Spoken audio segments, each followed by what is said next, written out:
Assalamualaikum warahmatullahi wabarakatuh. Kembali lagi bersama Mas Bro Amang di sini.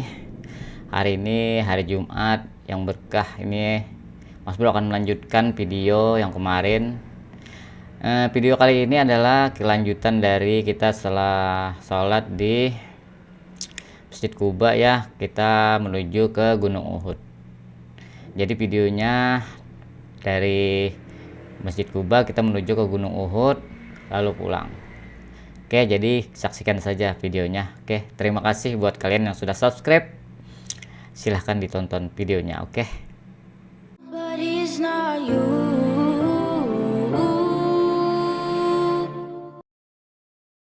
Alhamdulillah kita sudah melaksanakan sholat di Masjid Quba sebagaimana sabda Rasulullah, man tatawara fi baitihi summa ata Masjid Quba fa shalla fihi sholatan kana lahu ka'ajri umrah. Barang siapa yang suka menyucikan diri dari tempat tinggalnya, yakni dari hotel, bersihkan diri dan berwudu lalu mendatangi Masjid Quba dan surat sunat 2 rakaat di dalamnya, yaitu sama seperti orang yang melaksanakan ibadah umrah. Karena masjid yang pertama dibangun oleh Rasulullah Sallallahu Alaihi Wasallam yaitu adalah Masjid Quba. Baik Bapak dan Ibu rahimani wa rahimakumullah, duyufullah wa duyufur rahmat, kepada Allah dan kepada Rasulullah Sallallahu Alaihi Wasallam. Selanjutnya kita akan mengunjungi salah satu kebun kurma yang ada di kota Madinah. Ada kebun kurma yang ada di kota Madinah yang akan kami kunjungi. Ya, kami akan kunjungi pada pagi hari ini. Karena yang banyak di sini adalah kurma-kurma yang dikenal dengan kurma Nabi, kurma ajwa atau yang dikenal kurma Nabi, sebagaimana sabda Rasulullah Sallallahu Alaihi Wasallam, man tasabbaha bisab'i samaratin ajwa lam yadurruhu dzalika al-yawm summa wala sihrun. Barang siapa yang makan 7 butir kurma di pagi hari, sebelum makan apa-apa, sebelum makan roti, sebelum makan nasi, terus makan 7 butir kurma di pagi hari, maka akan terhindar dari racun dan sihir. Ya, itu sabda Rasulullah. Karena kurma ajwa yang kami itu kurma ajwa namanya, kurma ajwa atau kurma Nabi itu pernah ditanam langsung oleh tangan yang mulia baginda Rasulullah Sallallahu Alaihi Wasallam. Jadi mengambil barokahnya, karena buah-buahan yang ada di kota Madinah yang banyak itu hanya buah kurma. Jadi mengambil barokahnya, karena barokahnya yang ada di kota Madinah 3 kali lipat dari buah-buahan dari luar negeri, dari luar kota Madinah. Kalau Madinah ini mendapatkan pahala misalnya 90, yaitu kalau membeli buah-buahan dari luar Madinah itu mendapatkan 30 saja. Jadi 3 kali lipat lagi besar faidahnya yaitu di kota Madinah. Jadi harus membeli, walaupun berapa kilo itu harus membeli kurma yang ada di kebun kurma, karena kurma itu langsung mengambil dari pokoknya, semuanya itu dari pokok, dari pohonnya yang ada di kota Madinah. Itu mempunyai keutamaan tersendiri. Membeli yaitu membayar dengan rupiah boleh, membayar dengan rial boleh, membayar dengan uang apa saja, uang uang luar negeri juga boleh lah, pokoknya dolar pun boleh, apa-apa saja boleh, yang penting uang. Ya, iya, yang penting uang itu bisa membayarnya. Jadi Bapak dan Ibu setelah sampai ke sana nanti boleh mencoba, boleh dimakan, boleh dirasa, yang penting tidak dimasukkan kantong. Ya, itu boleh, sampai kenyang nggak apa-apa, boleh mencobanya. Itu sudah dihalalkan oleh orangnya. Ayo halal-halal, rasa-rasa, ya boleh dirasakan sampai kenyang. Minum juga ada disediakan, butuh minum disediakan free air botolan seperti ini, tetapi botolan-botolan kecil itu sudah disediakan oleh kebun kurma tersebut. Jadi bapak dan ibu nanti yang haus misalnya yaitu boleh mengambil air dan boleh memakan kurma-kurma tersebut. Ya, karena kurma yang ada di sini yaitu mempunyai keutamaan tersendiri, karena Rasulullah yang datang dari kota Mekah pergi ke kota Madinah yaitu langsung menanam pohon kurma yang namanya kurma Nabi atau kurma ajwa. Langsung Rasulullah yaitu beberapa tahun kemudian maka Rasulullah berdoa meminta kepada Allah Subhanahu wa taala, meminta buah-buahan supaya umatnya yang akan ada yang beriman kepada Allah dan Rasulnya yaitu tidak kelaparan. Ya, itu meminta kepada Allah Subhanahu wa taala maka dikabulkan oleh Allah. 3 permintaan Rasulullah yang ada di kota Madinah, tempatnya yaitu di Masjid Ijabah, tetapi tadi tidak dilewati. Masjid Ijabah pernah Rasulullah meminta kepada Allah Subhanahu wa taala datangnya Rasulullah dengan para sahabat yaitu Sayyidina Abu Bakar, Sayyidina Umar, Sayyidina Utsman, Sayyidina Ali. Setelah datang dari gunung tersebut maka bersinggah atau berhenti sholat di Masjid Bani Muawiyah. Namanya masjid itu dulu Bani Muawiyah. Sholat sunat 2 rakaat. Setelah sholat sunat 2 rakaat maka di sujudnya yang terakhir Rasulullah itu lama sujudnya, sampai para sahabat itu heran apa yang Rasulullah itu berdoa kok lama sekali di dalam sujudnya. Heran semuanya para sahabat yang tadi itu. Maka akhirnya setelah selesai Rasulullah sembahyang maka Rasulullah berkata kepada sahabat, wahai sahabatku, aku tadi di sujud yang terakhir saya meminta kepada Allah Subhanahu wa taala. Aku meminta kepada Allah Subhanahu wa taala supaya Allah Subhanahu wa taala apa itu buah-buahan. Aku meminta kepada Allah Subhanahu wa taala agar umatku tidak dimatikan dengan kelaparan.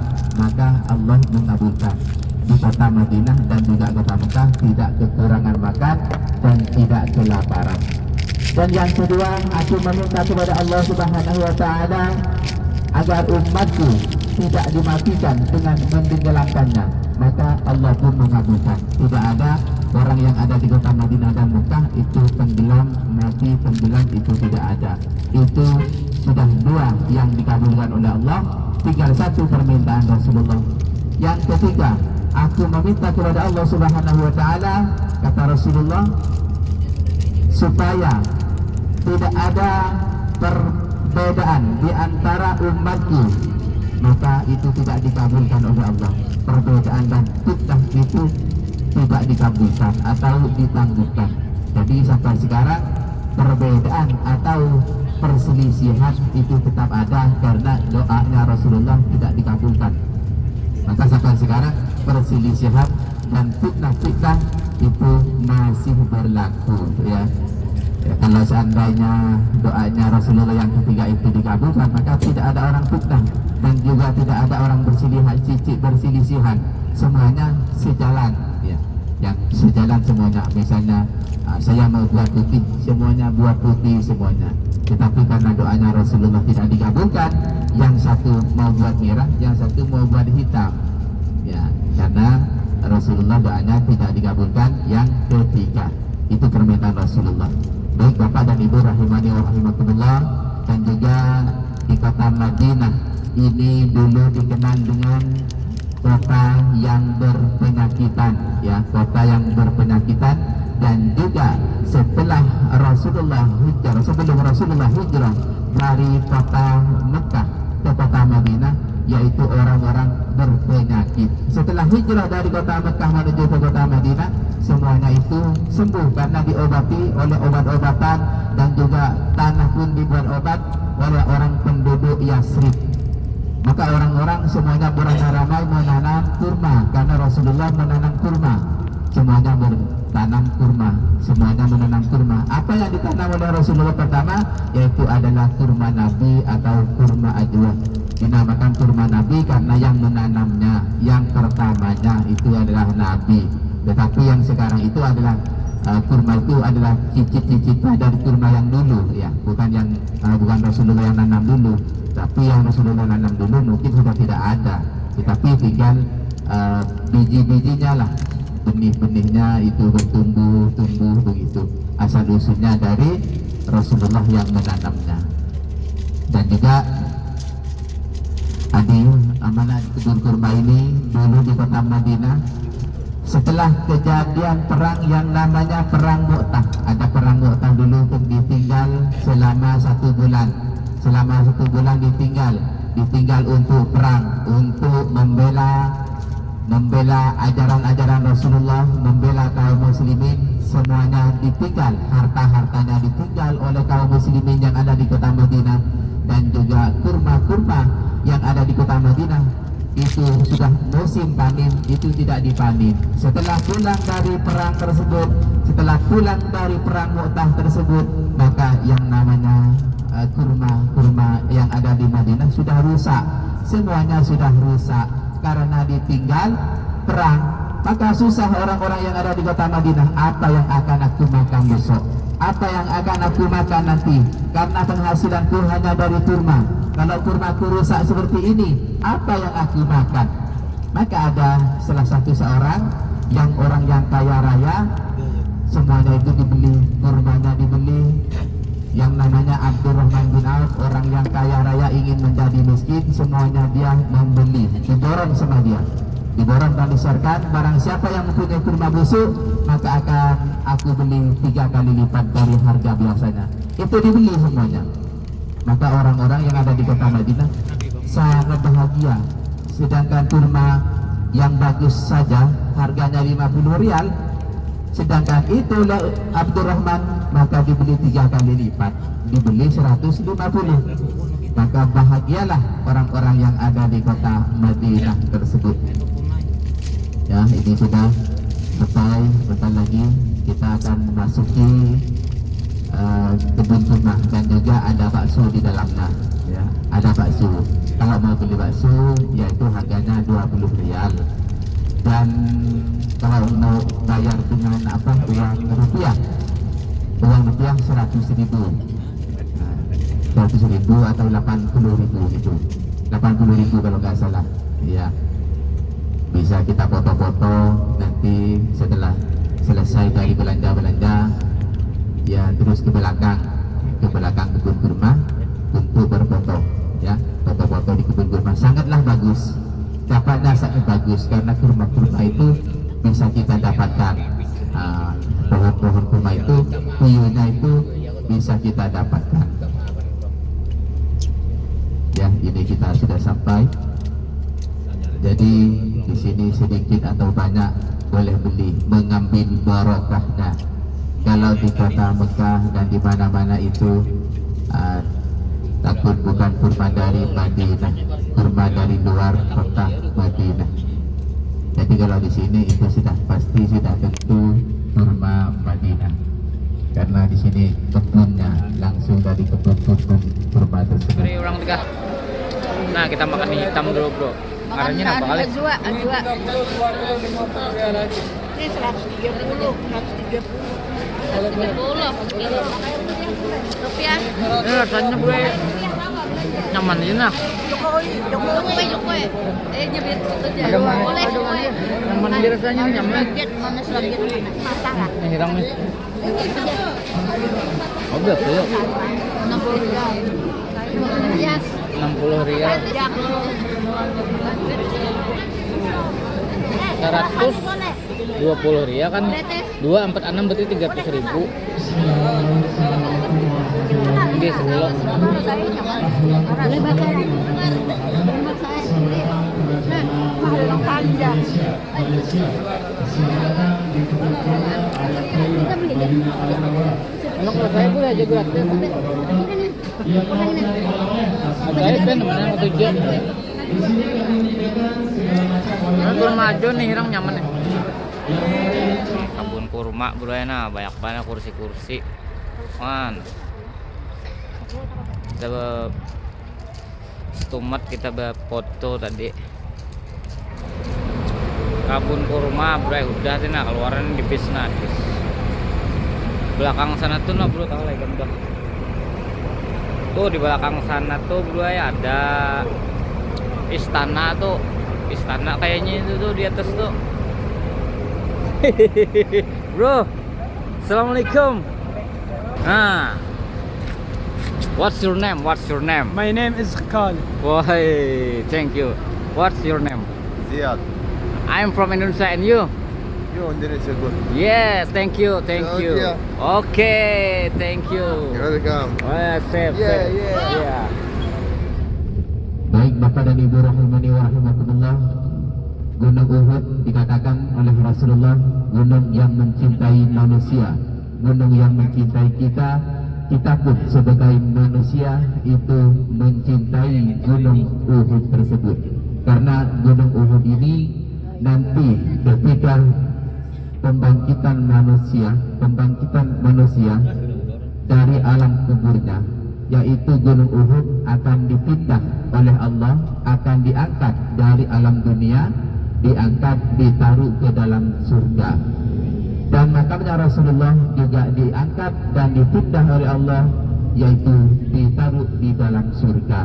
Jadi barang siapa yang melihat secara langsung kepada Gunung Uhud, maka nanti di dalam surga akan melihat secara langsung juga kepada Gunung Uhud. Karena Gunung Uhud ini tempat terjadinya perang dan tempat Rasulullah, kesedihannya Rasulullah karena ditinggal oleh pamannya, yaitu Sayyidina Hamzah. Kenapa dikatakan gunung yang mencintai kita, kita pun mencintai gunung tersebut? Hal tersebut terjadi ketika Rasulullah Sallallahu Alaihi Wasallam dengan sahabatnya, yaitu Sayyidina Abu Bakar dan Sayyidina Utsman dan Sayyidina Ali, yaitu berempat berlima dengan Rasulullah dari gunung terus naik ke Bukit Uhud. Setelah sampai ke Bukit Uhud, dia naik Rasulullah. Setelah naik ke atas, maka yang namanya Gunung Uhud itu bergoyang. Gunung itu bergoyang, bergoncang, terus bergetar seperti bumi, gempa bumi, seperti gempa bumi, sehingga sahabat itu ketakutan.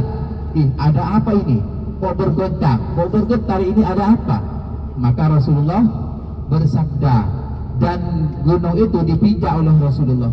Rasulullah bersabda, diamlah engkau gunung, diamlah engkau Uhud, di atasmu ini adalah Rasulmu, di atasmu ini adalah Nabimu, dan keempat sahabatnya. Maka yang namanya Gunung Uhud itu langsung berdiam. Yang tadinya bergoncang, bergetar, itu langsung diam, langsung berhenti. Kenapa kau bergoyang? Kenapa kau bergoyang, bergetar? Sehingga para sahabat dia takut, karena dia sangat gembira, sangat senang dinaiki oleh Rasulullah Sallallahu Alaihi Wasallam dan keempat sahabatnya, yaitu Sayyidina Abu Bakar, Sayyidina Utsman, Sayyidina Ali. Semuanya itu naik ke atas bukit Uhud tersebut. Baik Bapak dan Ibu rahimani wa rahimakumullah, yang akan kita kenang bukan hanya di situ, tetapi sejarah Rasulullah Sallallahu Alaihi Wasallam di dalam melawan orang-orang kafir yang ada di kota Madinah, terjadi pada tahun ketiga Hijriah. Jadi perang Uhud itu terjadi pada tahun ketiga Hijriah, didatar belakangi dengan yang namanya perang Badar. Yang pertama itu adalah perang Badar, perang yang sangat besar, tetapi kita tidak mengunjungi Badar. Kalau pergi Badar dari kota Madinah ke Badar kurang lebih 2 jam setengah, tapi tidak pergi ya, karena waktunya juga nggak ada waktu ya, karena punya waktu, perlukan waktu 1 hari pulang perginya. Dan disitulah perang Badar terjadi pada tahun kedua Hijriah. Berapa musuhnya? Musuh yang melawan orang-orang Muslim. Jadi yang di Bogor itu kaum muslimin sebanyak 313 kaum muslimin melawan 1000 orang-orang kafir, orang-orang kafir Quraisy, orang-orang kafir Yahudi. Namun Allah Subhanahu wa taala menurunkan para malaikatnya untuk melawan orang-orang kafir, untuk melawan orang-orang Yahudi yang ada di Badar tersebut, sehingga kaum muslimin diberi kemenangan oleh Allah Subhanahu wa taala. Karena semuanya malaikat, semuanya turun untuk berperang. Jadi dinamakan bukit malaikat, atau di Badar itu dinamakan ada pasir-pasir, itu dinamakan bukit malaikat, Jabal malaikat. Dan akhirnya terbunuh yang namanya Abu Jahal. Abu Jahal itu terbunuh di Badar, sehingga makamnya Abu Jahal sampai sekarang batunya kalau diangkut dengan mobil besar atau dengan truk, dengan trek, dapat 1 trek. Kenapa kok banyak batunya? Saking marah manusia, sampai ke sana dia mengambil batu, dilemparkan ke makamnya Abu Jahal. Setiap orang pergi, dia mengambil batu, dilempar ke makamnya Abu Jahal, sehingga makamnya Abu Jahal banyak dengan batu, sehingga naik tinggi. Saking marahnya orang-orang, setiap melihat makamnya Abu Jahal, mana makamnya Abu Jahal, mana makamnya, terus mengambil batu, dilempar. Mampuslah gitu. Saking marahnya, itu banyak batunya. Terbunuh. Dan juga terbunuh yang namanya ayahnya Hindun. Ayahnya Hindun terbunuh. Hindun itu orang Yahudi. Orang Yahudi. Suaminya terbunuh di dalam perang Badar tersebut. Ayahnya terbunuh di dalam perang Badar tersebut. Sehingga dia marah, dendam, karena yang membunuhnya adalah Sayyidina Hamzah yang dijuluki singa Allah dan singa Rasulullah Sallallahu Alaihi Wasallam. Itu jagoan kaum muslimin yang namanya Sayyidina Hamzah. Maka setelah 1 tahun dari perang Badar tersebut, terjadilah yang namanya perang Uhud. Perang Uhud yang ada di Uhud sekarang yang akan kami kunjungi ini. Maka orang-orang kafir Quraisy dia semuanya dikumpulkan, dia mencapai 3.000, mencapai 3.000 kafir Quraisy. Maka Rasulullah berdialog dengan para sahabatnya untuk berdiskusi gimana caranya untuk mengatasi kaum kafir Quraisy supaya tidak masuk ke Madinah. Maka kata kaum muslimin, gimana caranya kalau dicegah di tengah jalan atau dicegah di depan Gunung Uhud? Baik, maka dicegah di depan Gunung Uhud. Maka yang namanya Hindu, dia mencari seseorang yang berani. Maka dia bertemu dengan namanya Wahsy. Wahsy itu orang yang berani. Maka berkata yang namanya Hindu, wahai Wahsy, jika engkau bisa membunuh 1 orang saja yang namanya Hamzah, maka namamu akan disanjung di kota Madinah. Dan sebagian hartaku, separuh dari hartaku akan kuberikan kepadamu wahai Wahsy, jika engkau bisa membunuh Hamzah. Baik, maka Wahsy tersebut dia melihat dan dia mengintai di mana Sayyidina Hamzah berada. Walaupun Sayyidina Hamzah tengah perang, itu tidak berperang. Nah, ini di sebelah kiri ini namanya Jabal Ar-Rumat, Jabal Tamanah. Ya, di sebelah kiri ini orang yang naik itu namanya Jabal Tamanah, Bukit Tamanah, Jabal Ar-Rumat. Yang sebarunya kan dia berangkat 1000 pasukan muslimin. Setelah di tengah jalan yang 300 tidak ikut perang, tinggal 700. Yang 300, yang 700 itu diambil 50 oleh Rasulullah. Yang 25 dinaikkan ke Jabal Ar-Rumat ini, yang 25-nya dinaikkan ke Jabal Uhud. Maka kalau ada orang kafir Quraisy maka langsung diserang. Maka Khalid bin Walid pemimpinnya di dalam perang tersebut. Khalid bin Walid memimpin perang tersebut. Maka dimasukkan oleh Khalid bin Walid sedikit, maka mengalami kekalahan. Setelah mengalami kekalahan, maka orang-orang kafir Quraisy lari, diajak lari oleh pemimpinnya. Setelah lari, maka orang-orang yang ada di bawah tersebut merasa menang karena orang kafir Quraisy sudah lari. Maka diambil. Setelah diambil, maka orang kafir Quraisy dia berbelok arah, dia naik lagi ke Gunung Ar-Rumat dan Jabal Uhud. maka orang muslim yang ada di bawah langsung dipanah sehingga mengalami kekalahan dan terbunuh 70 syuhada, di antaranya Sayyidina Hamzah dan Mus'ab bin Umair dan juga yang namanya Handalah di situ terbunuh ya. Dan Rasulullah berkata kepada 50 orang kemana, wahai 50 orang, engkau nanti jika engkau melihat aku menang, engkau jangan turun sebelum ada perintah dari aku, dan sebaliknya jika engkau melihat aku kalah, engkau jangan turun sebelum ada perintah dari aku. Baik ya Rasulullah. Tetapi kaum muslimin itu merasa menang, sudah merasa menang dengan perang, dan dia tergiur dengan harta-harta yang ditinggal oleh kafir Quraisy, maka dia tidak menghiraukan dengan kataan Rasulullah. Walaupun kata teman-temannya, kenapa engkau mau turun, kenapa engkau tak ingat ke pesan Rasulullah, jangan turun sebelum ada perintah dari aku. Tetapi dia tidak mendengarkan, tetap turun mengambil harta-harta yang ditinggal oleh kafir Quraisy. Itu teman-teman kita sudah sampai, ada di depan. Nanti kita sama-sama dan juga kita share kepada 70 syuhada, di antaranya Mus'ab bin Umair dan juga namanya Rasulullah, Sayyidina Hamzah, dan juga yang namanya Handalah. Yang namanya Mus'ab bin Umair itu adalah orang yang kaya raya, anaknya orang yang kaya raya. Setelah itu maka ikut kaum muslimin dan ikut Rasulullah sallallahu alaihi wasallam. Dia pemegang panji kalimat la ilaha illallah. Kalimat la ilaha illallah dipegang oleh Mus'ab bin Umair. Dia perang sambil memegang kalimat begini, la ilaha illallah Muhammadur Rasulullah.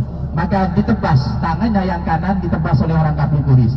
Tidak ada tangannya, tinggal satu. Diambil oleh tangan kirinya lagi, la ilaha illallah Muhammadur Rasulullah. Lagi ditebas yang satunya, sudah tidak ada punya tangan. Tangannya sudah tidak ada. Kedua-duanya sudah ditebas oleh orang kafir. Maka diambil lagi oleh mulutnya sambil berkata la ilaha illallah Muhammadur Rasulullah. Dan di situ langsung ditebas yang namanya Mus'ab bin Umair. Dia menghembuskan napas yang terakhirnya. Dia membela kalimat la ilaha illallah, karena la ilaha illallah tidak boleh jatuh kepada orang kafir. Kalau jatuh kepada orang kafir, maka kaum muslimin kalah. Maka dia tidak ingin itu terjadi, maka diambil dengan kirinya ditebas, mulutnya, akhirnya dia dibunuh. Ya, itu adalah perjuangan para syuhada yang ada di Uhud. Dan juga ada yang namanya Handalah. Setelah itu maka kalau orang mati syahid itu tidak wajib dimandikan kecuali langsung dikuburkan. Maka Rasulullah dengan para sahabatnya, dia sibuk untuk memendam atau menguburkan kaum muslimin yang meninggal dunia. Maka dikuburkan, semuanya dikuburkan dengan beli tanah beramai-ramai. Akhirnya Rasulullah melihat satu orang yang dimandikan oleh para malaikat. Satu orang dimandikan oleh malaikat, yang semuanya lainnya tidak dimandikan. Maka Rasulullah heran. Maka akhirnya berkata Rasulullah, karena dia melihat malaikat mengambil airnya dari atas langit dan dimandikan di tempat perangnya tersebut dengan malaikat yang banyak-banyak, ramai-ramai. Terus setelah perang tersebut, maka Rasulullah berjumpa dengan istrinya yang namanya Jamilah. Wahai Jamilah, tadi di tempat perang aku melihat Handalah dimandikan oleh para malaikat. Kenapa kok dimandikan oleh para malaikat? Sedangkan orang mati syahid tidak wajib dimandikan kecuali langsung dikuburkan. Apa kata istrinya yang namanya Jamilah? Wahai Rasulullah, kami sebagai perempuan, kami sebagai istrinya dari Handalah, kami wajib melayani seseorang suami. Tadi engkau memanggil jihad kepada suamiku tengah hubungan dengan aku, jadi tidak sempat mandi, terus langsung mengambil pedangnya, terus ikut perang, dan di situ terbunuh suamiku. Maka dimandikan oleh malaikat. Karena dimandikan itu karena dia mandi besar, diaguskan oleh malaikat. Malaikat tahu bahwa yang namanya Handalah itu keadaan najis, ya, keadaan tak suci, karena dia belum agus, karena tidak sempat. Katanya istrinya tengah hubungan, langsung ada panggilan jihad, ayo jihad. Langsung dia mengambil pedangnya, langsung berangkat menuju ke Jabal Uhud. Iya, itu adalah perjuangan sahabat Rasulullah. Kalau kita ayo perang, tunggu dulu, siapkan ini dulu. Iya Pak ya, siapkan dulu ini, sudah tinggal sedikit. Gitu ya Pak ya. Kalau sahabat itu lain Pak, langsung dia bangun, langsung mengambil pedang. Ayo langsung pergi ke Uhud. Di mana orang-orang kafir itu mau dibunuh, katanya Handalah. Akhirnya Handalah menghembuskan nafasnya yang terakhir, yaitu di Uhud. Tempatnya di Uhud semuanya 70 syuhada, tetapi yang kelihatan makamnya adalah dua. Yang makam kelihatan Sayyidina Hamzah dan juga Mus'ab bin Umair. Yang lain itu tidak kelihatan. Yang penting ada dalam kawasan pagar itu. Semuanya di dalam pagar, tidak terlihat. Yang penting itu di dalam tanah, dikuburkan itu.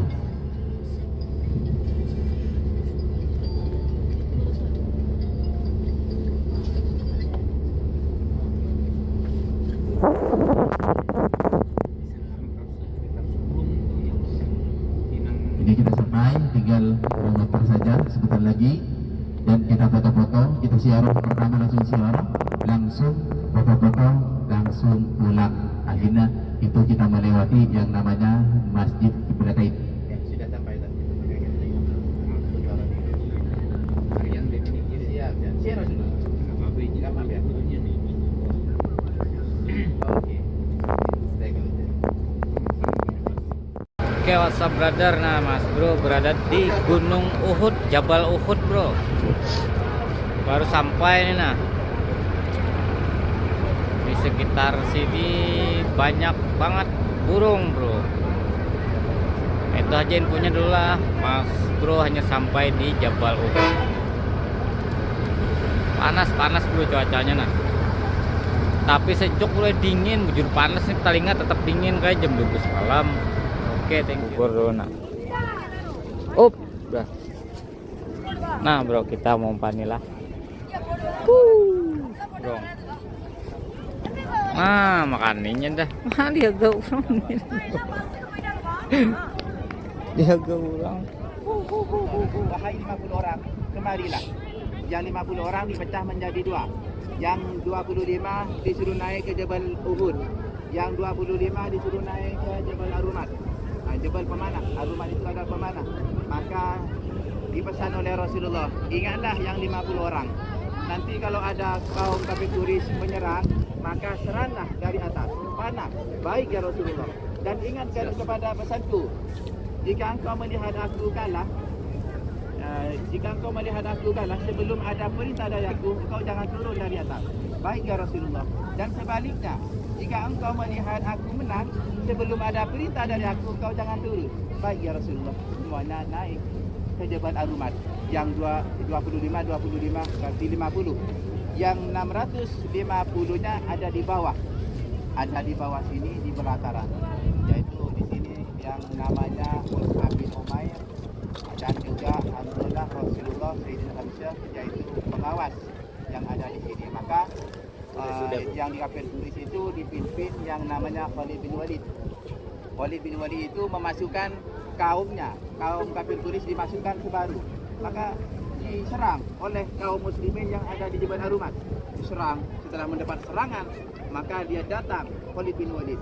Ayo ikut lari, ayo tinggalkan harta-hartamu itu. Maka ditinggal harta-hartanya. Itu alat-alat panahnya semuanya ditinggalkan oleh orang-orang kafir turis. Setelah ditinggalkan, maka orang-orang yang ada di bawah sudah merasa menang. Maka diambil semua harta-harta dan pedang-pedangnya semua diambil. Yang di atas di Arumat dan Jabal Uhud sudah merasa menang dan melihat teman-temannya yang ada di bawah sedang asik mengambil harta-hartanya. Dia turun. Setelah turun, maka orang kafir turis dan Khalid bin Walid dia berbelok arah ke atas, langsung menggantikan posisi kaum muslimin yang ada di Bukit Uhud dan Jabal Arumat. Jabal Arumat dan Bukit Uhud. Ya. Akhirnya dia mengalami kekalahan dan 70 saudara yang ada di Uhud. Yang pun mau terarah naik ke Jabal Uhud dan Jabal Arumat, ya tidak tahu. Tidak tahu dari mana dia mengarah. Baik, dan juga ini ada Handolah itu sahabatnya Mus'ab bin Umair. Mus'ab bin Umair itu adalah pemegang panji la ilaha illallah, memegang kalimat tauhid di tengah perang. Dia ayo perang la ilaha illallah Muhammadur Rasulullah, dikibarkan benderanya itu la ilaha illallah Muhammadur Rasulullah, maka ditebas tangannya oleh orang kafir. Tapi tidak punya tangan satu, maka diambil lagi di bawah, walaupun tangannya tinggal satu, la ilaha illallah Muhammadur Rasulullah, ditebas lagi tangannya yang sekanan, kiri, sudah tidak ada kanan sama kiri, maka diambil dengan mulutnya lagi, karena bendera ini tidak boleh jatuh kepada orang kafir Quraisy. Kalau dia jatuh kepada orang kafir Quraisy, maka kaum muslimin kalah, maka diambil sama mulutnya oleh Mus'ab bin Umair, la ilaha illallah Muhammadur Rasulullah. Maka disitulah Mus'ab bin Umair yaitu dipedang dan dibunuh. Disitulah menghembuskan nafas yang terakhir. Dan juga di sini Sayyidina Hamzah terbunuh, yaitu yang membunuh bukan orang yang perang, tapi dia mengintai. Di mana sahabat Rasulullah, di mana paman Rasulullah Sayyidina Hamzah berada, dia diintai saja. Akhirnya dia telah membunuh orang, banyak orang, maka ditembak dari belakang. Itu terbunuh yang namanya Sayyidina Hamzah yang dijuluki singa Allah dan singa Rasulullah sallallahu alaihi wasallam. Mari kita bersirah langsung kepada 70 syahadat. Kita sudah menyaksikan secara langsung, kata Allah Subhanahu wa taala, barang siapa yang menyaksikan secara langsung kepada Bukit Uhud, nanti di dalam surga akan melihat lagi ke Bukit Uhud, karena Bukit Uhud ini akan dipindah oleh Allah ketika hari kiamat. Nanti kalau masuk surga Bapak langsung melihat Bukit Uhud, karena Bukit Uhud itu langsung ada di pintu, sudah masuk ada di pintu sebelah kanan. Itu di dalam sejarah akan melihat langsung kepada Bukit Uhud, karena Bukit Uhud adalah bukit kesedihan Rasulullah ketika ditinggal pamannya yang tersisa, yang sangat membela kepada ajaran Rasulullah kepada kaum muslimin dan ajaran-ajaran Islam. Ya. Mari kita memberi salam kepada ahli jaga yang ada di Uhud. Bismillahirrahmanirrahim. Assalamualaikum. Nabi Sayyidina Hamzah bin Abdul Muthalib. Assalamualaikum. Ya Mus'ab bin Umair. Assalamualaikum. Ya Syahadallah Rasulullah sallallahu alaihi wasallam. A'udzu billahi minasyaitonir rajim. Bismillahirrahmanirrahim.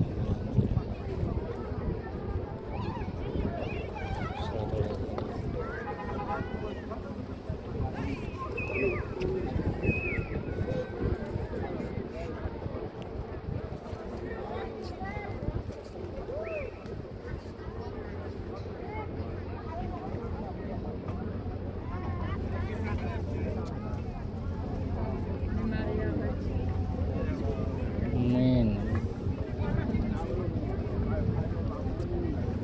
Amin.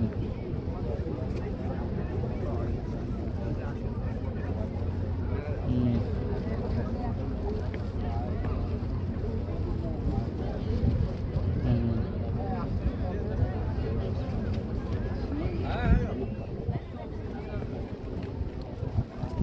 Amin.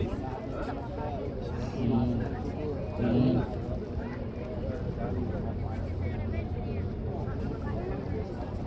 Amin. Alhamdulillah. Tong udah mulai kita berdoa di makam 70 syuhada tadi. Nah bro, ini ada gunung-gunungnya. Nah kayak gini. Oke, itulah tadi bro videonya, ya cukup panjang ya, sekitar 40 menitan mungkin. Ya kita menikmati perjalanan sambil mendengarkan ceramah-ceramah dari Ustadz ya. Oke, mungkin video selanjutnya entah apa ya, video selanjutnya lupa lagi. Jadi kita saksikan aja video selanjutnya nanti ya. Tunggu saja videonya diupload.